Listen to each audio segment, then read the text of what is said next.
Good morning students. Norms का chapter हम कर रहे हैं। पिछले वीडियो में हमने टाइप्स ऑफ नॉर्म्स स्टार्ट किया था और टाइप्स ऑफ नॉर्म्स में जो पहला प्रकार था वो था आयु मानक, एज नॉर्म्स। और अब हम लेंगे सेकंड टाइप, वो है ग्रेड नॉर्म्स या श्रेणी मानक। तो श्रेणी मानक या ग्रेड नॉर्म्स उन शील गुणों के लिए विकसित किया जाता है जिनमें स्कूल के एक वर्ग या ग्रेड से अन्य दूसरे वर्ग या ग्रेड तक एक क्रमबद्ध वृद्धि होती है। इस अर्थ में किसी भी ग्रेड या वर्ग के व्यक्तियों के सदस्यों का एक प्रतिनिधित्व समूह का औसत प्राप्तांक ज्ञात किया जाता है जो उस वर्ग का ग्रेड नॉर्म होता है।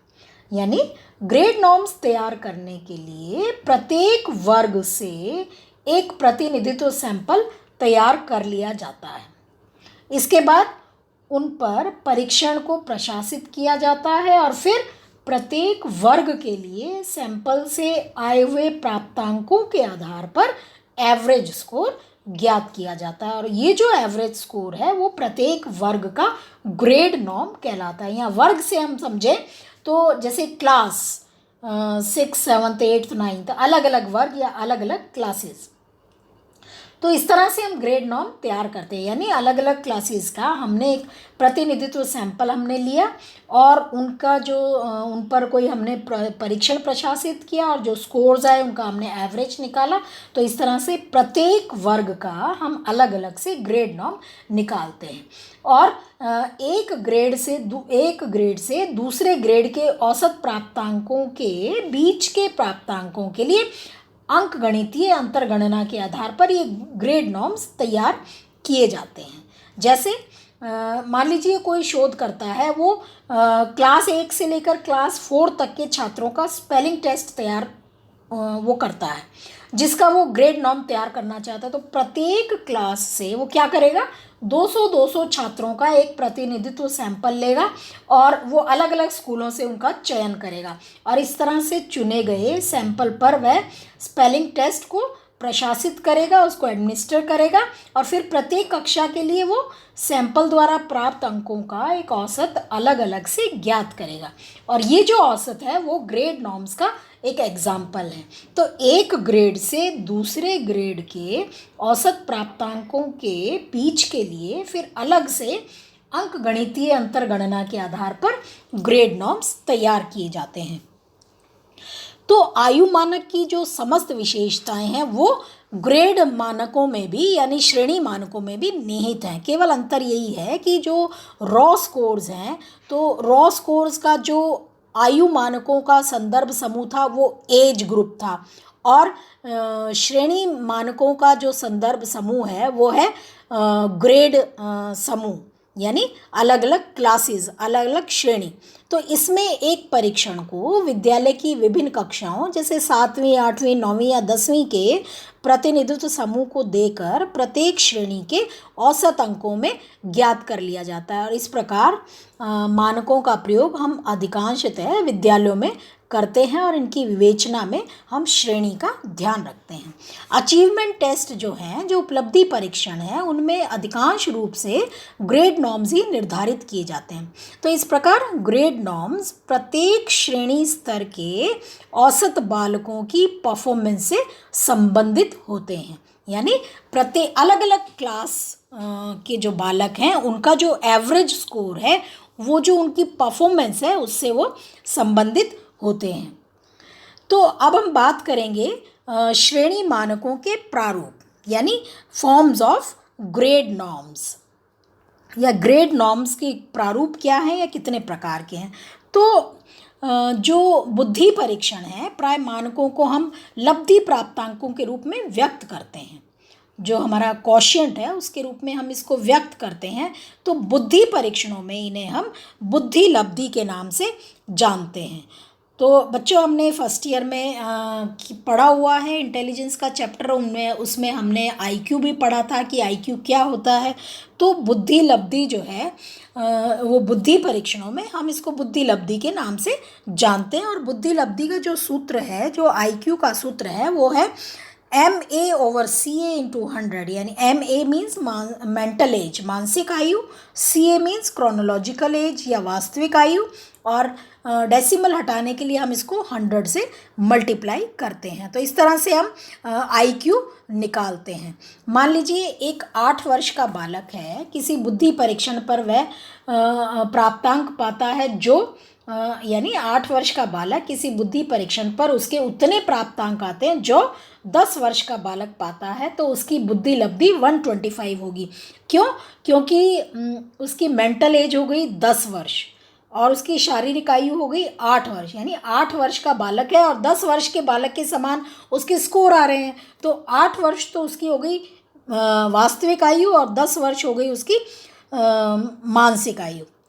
और यदि हम 100 से उसको मल्टीप्लाई करते हैं तो जो सॉल्व होकर जो IQ आएगी वो होगी 125।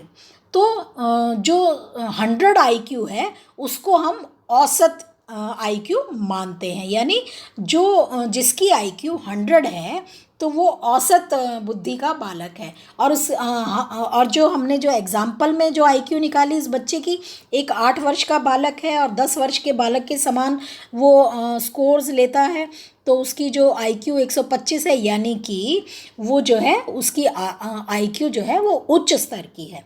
तो बुद्धि लब्धि के समान ही जो दूसरा ग्रेड नॉर्म का जो फॉर्म है वो है एजुकेशनल कॉशिएंट, यानी शैक्षिक लब्धि, EQ जिसको हम बोलते हैं। तो EQ का जो फॉर्मूला है वो है शैक्षिक आयु ओवर वास्तविक आयु इंटू 100, EA/CA इंटू 100। तो शैक्षिक आयु उसी तरह से जो हमने उस एग्जाम्पल में की थी कि 8 वर्ष का बालक है और 10 वर्ष के बालक के समान स्कोर पाता है, तो उसी तरह से हम EQ भी निकालेंगे। तो इस तरह से जो है ये ग्रेड नॉर्म्स हैं जो कि एक प्रतिनिधित्व सैंपल को लेकर उनका एवरेज स्कोर अलग अलग क्लासेस के बच्चों का हम निकालते हैं और हम ग्रेड नॉर्म्स तैयार करते हैं। तो ग्रेड नॉर्म्स की उपयोगिता जो है वो अचीवमेंट टेस्ट के लिए बहुत अधिक होती है, जो उपलब्धि परीक्षण है उनके लिए बहुत अधिक होती है। ग्रेड नॉर्म्स की जो और विशेषता ये है कि ग्रेड नॉर्म्स एक सरल और सुगम नॉर्म है जिसके आधार पर स्कूल की विभिन्न कक्षाओं या वर्गों के छात्रों की परफॉर्मेंस की व्याख्या भी हम कर सकते हैं। लेकिन फिर भी ग्रेड नॉर्म्स में कुछ कमियां हैं। क्या कमी है कि एक ही छात्र का विभिन्न विषयों में ग्रेड नॉर्म की तुलना करना संभव नहीं होता। जैसे मान लीजिए सोशल स्टडी में किसी स्टूडेंट का ग्रेड नॉर्म की तुलना हम उसी छात्र के मैथ के ग्रेड नॉर्म से नहीं कर सकते, क्योंकि अंक गणित का ज्ञान कक्षा की जो टीचिंग मेथड है या जो प्रशिक्षण है तथा कक्षा के बाहर की जो अनुभूतियां हैं या जो इंटरेक्शंस हैं उन दोनों पर आधारित होता है। इसके अलावा ग्रेड नॉर्म से हम ये एजम्पशंस भी नहीं कर सकते कि एक कक्षा के सभी छात्रों का जो पाठ्यक्रम संबंधी जो उनकी अनुभूतियां हैं वो करीब करीब एक समान है। तो इस प्रकार एजम्पशंस जो है वो प्रारंभिक वर्गों के लिए तो सही हो सकती है, परंतु स्कूल की हायर क्लासेस के लिए ये सही नहीं होता। और ग्रेड नॉर्म्स उन गुणों की, उन क्षमताओं के लिए भी उपयोगी नहीं है जिनमें एलिमेंट्री क्लासेस यानी जो प्रारंभिक कक्षाएं हैं उनमें तो तेज़ी से विकास होता है, परंतु बाद की कक्षाओं में विकास धीमा पड़ जाता है। जैसे मान लीजिए स्पेलिंग करने की क्षमता एवं अंकगणितीय क्षमता में प्रारंभिक वर्गों में तो जो स्टार्टिंग की जो क्लासेस होती हैं उनमें तेज़ी से वृद्धि होती है, परंतु जो हायर क्लासेस होती हैं उनमें क्षमताओं में वृद्धि की गति जो है वो धीरे धीरे मंद पड़ने लग जाती है। तो इस तरह से क्षमता के लिए भी ग्रेड नॉर्म्स को बहुत अधिक एप्रोप्रिएट या बहुत अधिक उपयुक्त नहीं माना जाता। तो इसके बाद हम बात करेंगे, हमारा जो थर्ड टाइप है नॉर्म्स का वो है शतांशीय मानक यानी परसेंटाइल नॉर्म्स। तो शतांशीय मानक जो हैं इनको हम जो है परसेंटाइल रैंक नॉर्म्स भी कहते हैं, यानी शतांशीय कोटि मानक भी कहते हैं। और ये ऐसा मानक है जिसकी अभिव्यक्ति परसेंटाइल रैंक में की जाती है। तो परसेंटाइल नॉर्म्स ये एक ऐसा मानक है जो ये बताता है कि कितने प्रतिशत केसेस दिए हुए प्राप्तांक से नीचे हैं। जैसे एक मान लीजिए एडजस्टमेंट इन्वेंट्री है, समायोजन आविष्कारिका है, उस पर किसी व्यक्ति को मान लीजिए उसका स्कोर 50 आता है और जो हमारा सैंपल है, स्टैंडर्डाइज्ड जो सैंपल है, उसमें 70% लोग ऐसे हैं जिनका स्कोर 50 से कम आया है। तो इसका जो परसेंटाइल नॉर्म है, इसका मीन्स उस व्यक्ति का जिसका स्कोर 50 है, तो इसका जो हम परसेंटाइल नॉर्म में जब हम इसको कन्वर्ट करेंगे तो इसका PR जो है या परसेंटाइल नॉर्म जो है वो 70 होगा। क्यों? क्योंकि 70% लोगों को 50 से कम अंक मिले हैं। तो उससे कम कितने लोग हैं? 70। तो इसका 70%, इसका जो परसेंटाइल रैंक है वो 70 होगा। तो इस तरह से परसेंटाइल नॉर्म्स किसी भी परीक्षण पर व्यक्ति द्वारा प्राप्त अंक की व्याख्या स्टैंडर्डाइजेशन सैंपल में प्राप्त स्थान के रूप में करता है कि उस सैंपल में उसका क्या स्थान है। तो इस तरह से परसेंटाइल नॉर्म्स को वास्तव में अर्थपूर्ण होने के लिए आवश्यक है कि स्टैंडर्डाइज सैंपल उम्र, वर्ग, पेशा और शहरी या ग्रामीण आदि जो चर हैं उनके ख्याल से होमोजीनियस होना चाहिए, उसको समजातीय होना चाहिए। तो आयु एवं श्रेणी मानकों के द्वारा हम एक व्यक्ति के प्राप्तांक को उस आयु या श्रेणी समूह से ज्ञात करते हैं जिसमें उसके एवरेज को ज्ञात किया गया है, किंतु व्यक्ति की स्वयं की आयु एवं ग्रेड ग्रुप में, आयु समूह या श्रेणी समूह में तुलना करने के लिए हम परसेंटाइल नॉर्म का प्रयोग करते हैं। और यही नहीं, विभिन्न डिस्ट्रीब्यूशन के प्राप्तांकों के मध्य तुलना करने के लिए परसेंटाइल को बहुत अधिक सरल विधि समझा जाता है। तो इस प्रकार शैक्षिक स्थितियों में जब कई छात्रों का अध्ययन किया जाए या विभिन्न विद्यालयों के छात्रों के मध्य तुलना की जाए तो ये उपयोगी रहता है कि उन क्रमों में परसेंटाइल रैंक, उन क्रमों को परसेंटाइल रैंक्स में रूपांतरित कर दिया जाए। तो साधारण रूप से परसेंटाइल नॉर्म क्या है कि परसेंटाइल नॉर्म मापनी पर एक ऐसा बिंदु है जिसके नीचे किसी वितरण का एक निश्चित प्रतिशत पड़ता है। तो किसी भी प्राप्तांक की गणना करने के लिए हमें उसका मध्यांक, उसका चतुर्थांक या उसकी परसेंटाइल ज्ञात करनी होती है तथा उस प्रतिशत की गणना भी की जाती है जो प्राप्तांक के नीचे होते हैं। क्यों? क्योंकि कोई भी व्यक्ति जो उस प्राप्तांक को पाता है वह उसका परसेंटाइल मूल्य होता है। तो परसेंटाइल मूल्य को हम ये एक टेबल से समझ सकते हैं, जो परीक्षण प्राप्तांकों की ये परसेंटाइल की एक टेबल है जिससे हम इसको समझ सकते हैं। तो परीक्षण प्राप्तांकों के समानार्थक परसेंटाइल्स, तो ये जो हम ये टेबल देख रहे हैं ये एक परीक्षण के स्कोर्स हैं जिसको दुर्गानंद सिन्हा एवं मीरा वर्मा ने बनाया था इन नॉर्म्स को। और ये नैतिक निर्णय एक परीक्षण था जिस पर 3 आयु समूह उन्होंने लिए थे और उनके परसेंटाइल नॉर्म्स ज्ञात किए थे। तो बच्चों इसमें जो आपको समूह दिख रहा है वो 6 से 7 वर्ष, 8 से 9 वर्ष और 10 से 11 वर्ष आयु समूह है, जिसके ये मूल प्राप्तांक आपको दिख रहे हैं वो दिए हुए हैं।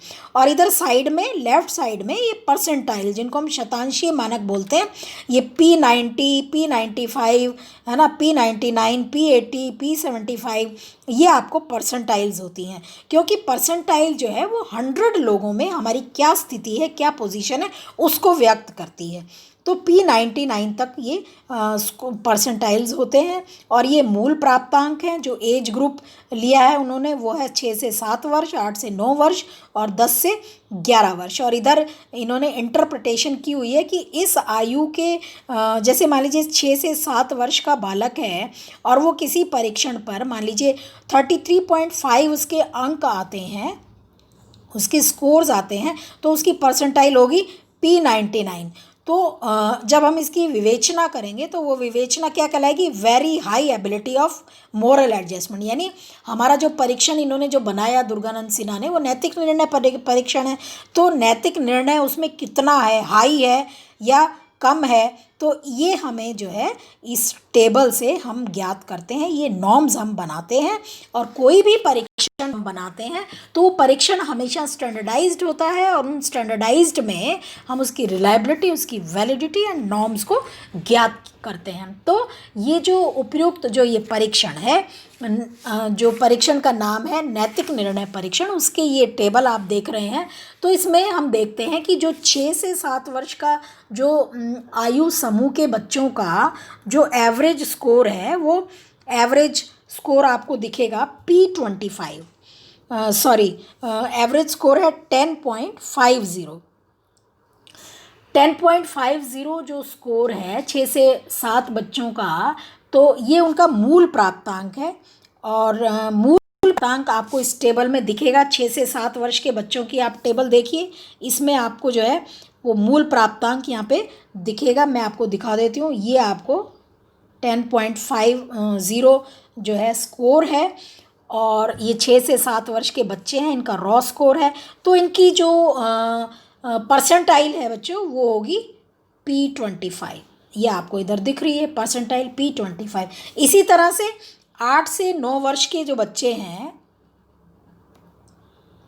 8 से जो 9 वर्ष के बच्चे हैं, उनकी भी हम देखें तो मान लीजिए उनका 27 ये स्कोर है, आपको दिख रहा होगा इस टेबल में। और उसकी P है वो 60 है, परसेंटाइल 60 है।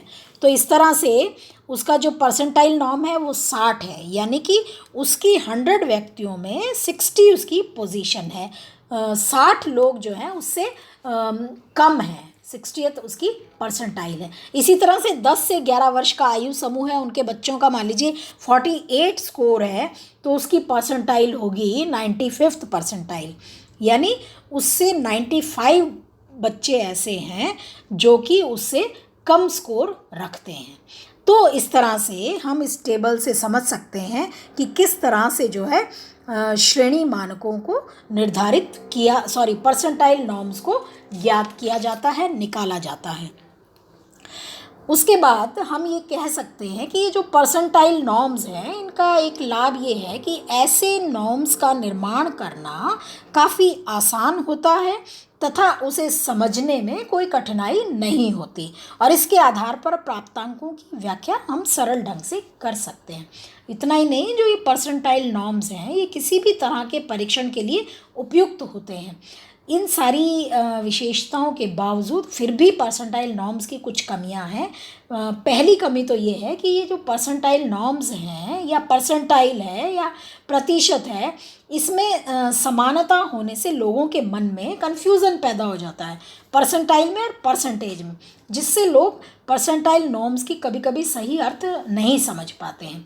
और परसेंटाइल नॉर्म्स जो है वो पूरी मापनी में अनइक्वल यूनिट्स का होना है, क्योंकि परसेंटाइल नॉर्म्स में देखा गया है अनइक्वल यूनिट्स मतलब असमान इकाइयाँ, क्योंकि परसेंटाइल नॉर्म्स में देखा गया है कि परसेंटाइल स्केल के बीच में मान लीजिए PR जो हमारा परसेंटाइल रैंक है, अगर 40 से 60 मूल प्राप्तांक में होने वाले थोड़े अंतर से परसेंटाइल रैंक में कई बिंदुओं तक का अंतर हो जाता है। तो इसमें आप देख रहे होंगे कि थोड़ा सा अंतर स्कोर्स में अगर है तो कई बिंदुओं का अंतर जो है वो हो जाता है। परंतु परसेंटाइल मापनी के छोर जो PR 90 है तथा PR 10 है, उनके मूल प्राप्तांकों में होने वाले अधिक अंतर से भी परसेंटाइल रैंक में 1-2 बिंदुओं का ही अंतर करना पड़ता है। तो इस तरह से परसेंटाइल नॉर्म्स में कई तरह की अनइक्वल यूनिट्स होती हैं जो प्राप्तांकों की वास्तविक व्याख्या नहीं कर पाती, इसलिए इसको अच्छा नहीं समझा जाता है।